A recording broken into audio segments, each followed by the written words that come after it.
I'm a grateful recovering alcoholic and stroke survivor, and my head is on my pillow.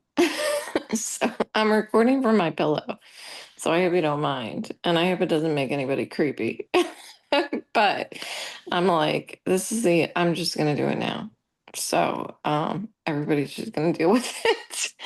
So hi, thanks for joining me. And today's topic goes over a few different things, but I think we can round it out to be about continuous sobriety. And so I always wonder, like, are most of my listeners for stroke recovery or are they for sobriety? Like, I'm imagining most people are in the realm of sobriety, but I don't think it matters personally. You know what it reminds me of? There's this chapter in the big book of Alcoholics Anonymous, and it's called To the Wives.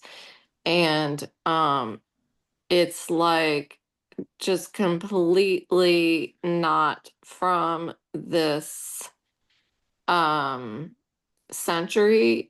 It is very old, and it's talking as if the wives are just the supporters, and the wives, it does mention now about wives having alcoholism. Some have alcoholism. I don't know. It's really not, it seems like it's not applicable, but if you listen with the right intention and open mind, it totally applies. If you have a positive mindset about receiving a message through it, what I hear in the message is how much we affect our families when we are drinking. So today my meeting was about, the first one was, I don't know, kind of went all over the place. It was a very emotional meeting, and we were talking a lot about staying sober through lots of stuff, lots of difficult stuff. And I was sharing about how I remember my first year of sobriety.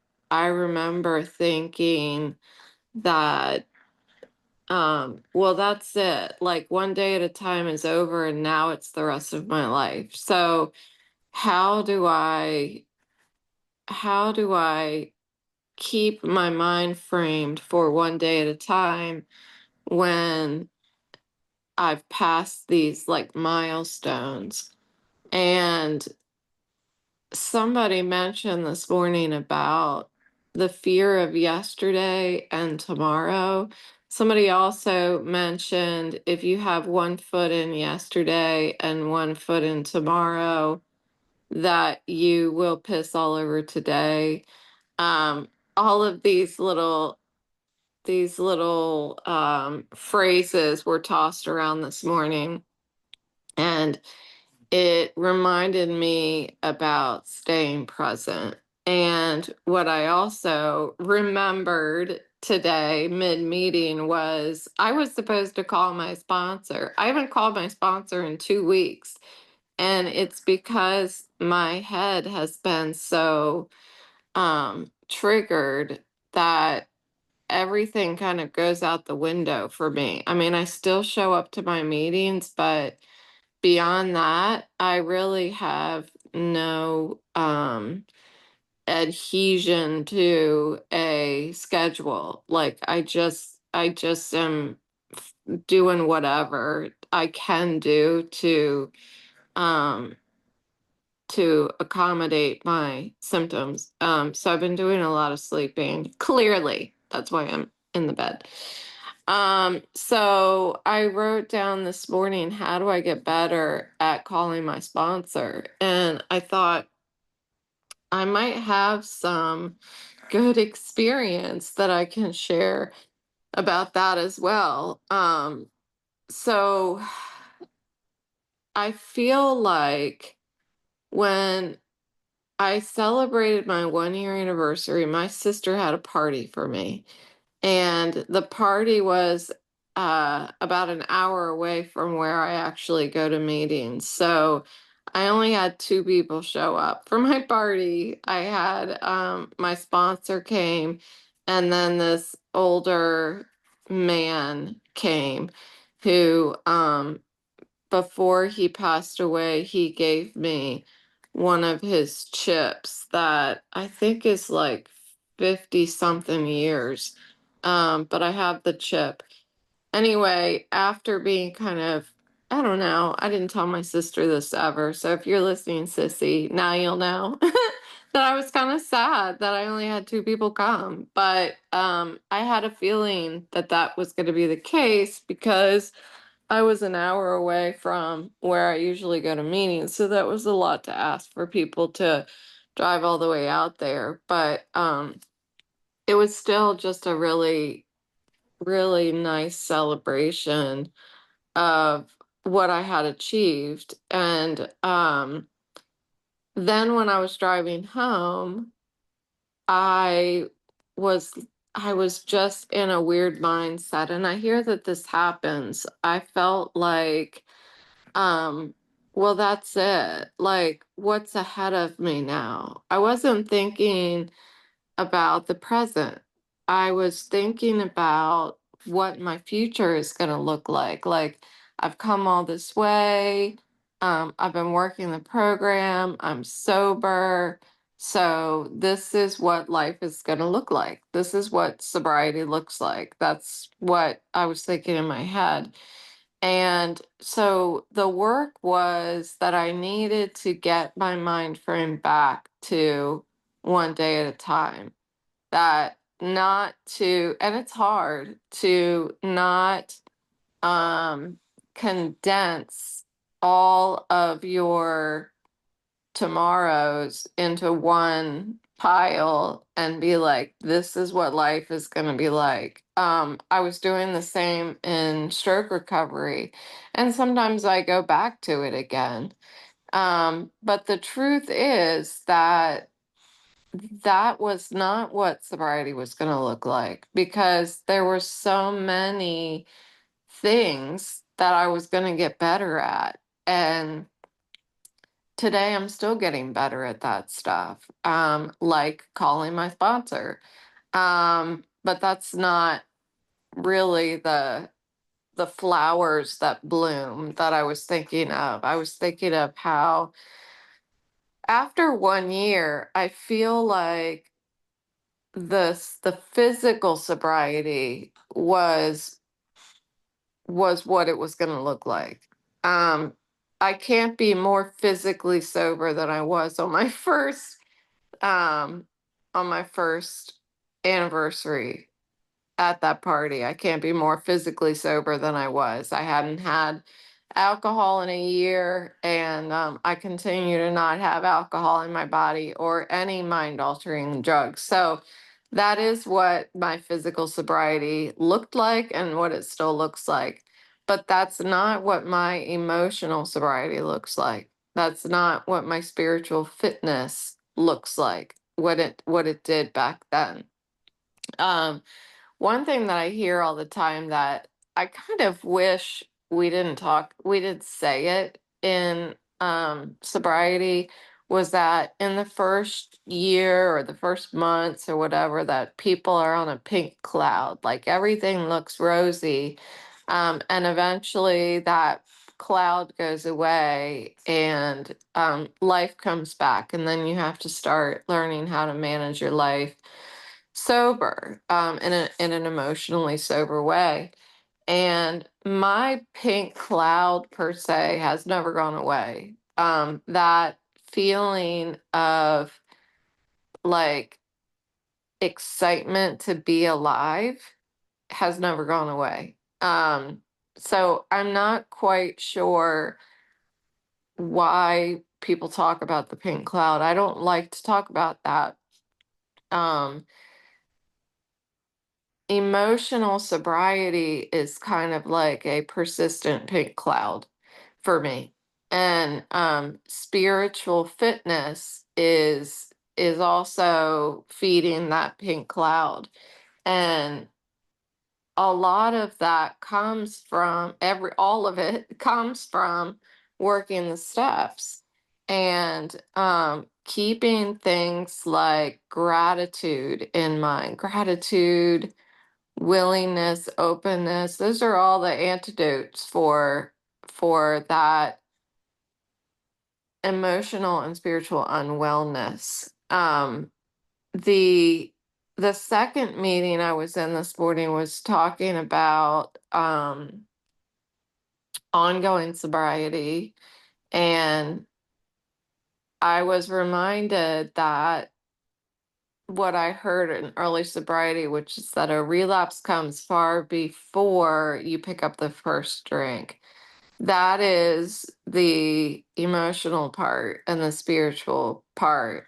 So, learning how to use the tools of the program in order to maintain emotional and spiritual sobriety. And I'm hesitating a little bit because I remember when I wrote down my notes this morning, when I thought about the words maintain my spiritual condition, I thought, no, that's not what I'm doing. I'm not maintaining my spiritual condition.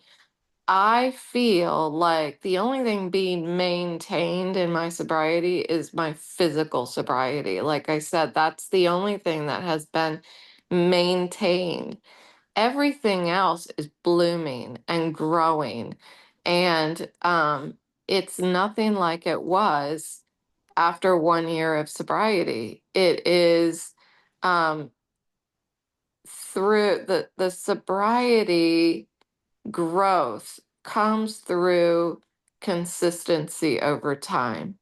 Um, it's fascinating, really, because, and I heard this morning too, when we start practicing the steps, for me, I didn't really even grasp what the steps meant and how they played into my life and what they were going to do for me. I didn't really understand the tools that were being handed over to me when I talked through those steps. But that's because I hadn't applied them through the storms that were ahead of me. That's what grows and blooms that emotional sobriety and spiritual condition. I don't think that these things are maintained. Um, I mean, I get it. I get the word maintain because my spiritual fitness and emotional sobriety can disappear with the snap of a finger if I don't make sure I'm going to meetings every day, I'm recording my podcast, I'm um, working the program and all of my affairs. It can disappear like that. So I get that that is the maintaining part, but I feel like the maintenance of my spiritual condition is fluid because it continues as long as it's there, it will grow. It's like it's like the garden. As long as the garden is there and I keep picking the weeds, it grows. It doesn't just exist, it grows. As long as I keep watering it, picking the weeds, nurturing it, it gets more beautiful. Um, it doesn't just exist. So continuing the steps through the storms is how I believe that garden is is nurtured and it grows. So, um, picking the weeds and all that stuff, that what that looks like is calling my sponsor. And what it looks like is when I'm faced with something that's really frustrating, I lean into the program rather than my character defects. And doing the work is also getting to know my higher power. I've had this higher power, the same concept of my higher power, um, since I started sobriety this time. And it works for me. I continue to lean into that when I feel like I'm alone and I need companionship. I will lean into that. And I've also been starting to rather than just leaning on it, I'm starting to strengthen it and make it sturdier for me to lean on. And by doing that, I'm doing things like listening to the Bible. I've been listening to, there's a church where we're planning on moving. So I've been already listening to those sermons as they are posted each Sunday. And that is my effort in making that higher power more sturdy for me to lean on. So I'm getting better at that. I am getting better at, somebody mentioned this morning, at having fun.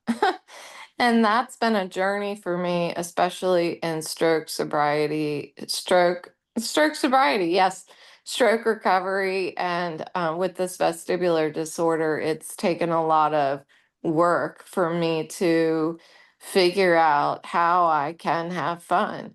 But thank God that I was sober before I had my stroke, because this recovery would have been so much more difficult. I don't even know what I would be like if I hadn't have been sober first. I don't know. I wonder if I might have died if I wasn't sober first. So if I was even alive long enough to have the stroke, like, it looks grim for me when I look back to what could have happened if if I didn't get sober when I did. So learning how to have fun has been quite an adventure, and I have fun a whole lot differently than I did when oh man, when I was drinking, you know what that fun looked like. And then when I got sober, I was learning how to have fun without drinking. And now I'm learning how to have fun without moving. So that's quite a difference that I've made over the past decade, how to have fun. Um, but somebody asked this morning, somebody said, um, how do you stay? Like, when you're in these types of really life-changing situations where your life has shifted, I talked about it last night, where instead of long-term change, which is what we are good at as humans, we're good at term change. We are masters of evolving. And how do you stay when that change happens overnight? How do you stay with yourself when the pain that you used to drink away is right on the surface and there's nothing you can do about it? It feels like, at least.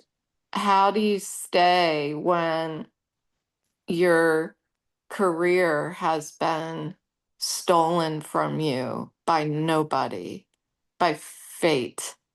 Like, how do you stay? how do you find a way to be happy again? How do you learn how to have fun? Um, for me, how do I stay? I mean, it's such a good question. That's why I wanted to pose it. Um, the person said, like, sobriety doesn't always feel good. And in the beginning, I can tell you it didn't feel good at all. And in early stroke recovery, like the first 3 years didn't feel good. I didn't want to stay. Um, but I didn't have a choice. Like, I have stayed because the alternative is that I'm not here anymore and I have too much to live for. I find gratitude. Like, over the years, my practice has included consistency with things like texting three gratefuls every night. I did that for years. I did that until my head, until my stroke. I was going to say, till my head got weird. Until my stroke, I texted someone three gratefuls a day for years. And I feel like that helped me immensely.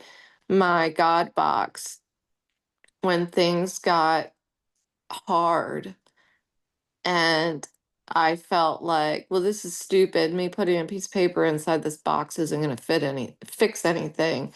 But I did it anyway. It's doing it anyway. That is magic. It's magic. It's like, I don't feel like cooking, but I'm going to do it anyway so that I can eat today. You know, that's what it's like. It's like the nourishment comes from getting my hands dirty and doing the stuff anyway. So, that's what I've got for you today. Uh, sometimes sometimes we have to sit in yuckiness and and that's what makes me stay, is knowing that the yuckiness isn't going to last forever. That I quite simply picture what it's going to look like on the other side of the yuckiness. That's what I do. When I get anxious or scared or angry, I picture what the version of me is going to look like after that feeling goes away. And it seems like it processes it. I process the feeling faster because I know that it's not going to last forever. And then that's how I get the willingness to call my sponsor. I should probably call my sponsor. To call my sponsor or talk about it with my psychiatrist and that kind of thing. So I'm just going to keep doing this, practicing these principles in all of my affairs and keep staying, because this is the life. This is really the life, as I sit here with my head on my pillow. Thank you for listening today. I hope it wasn't too creepy to watch me lay on my pillow. I don't even have my rose-colored glasses on today, which is a very unusual situation. So that's it. That's all I've got. Thanks for listening, and I will talk to you tomorrow.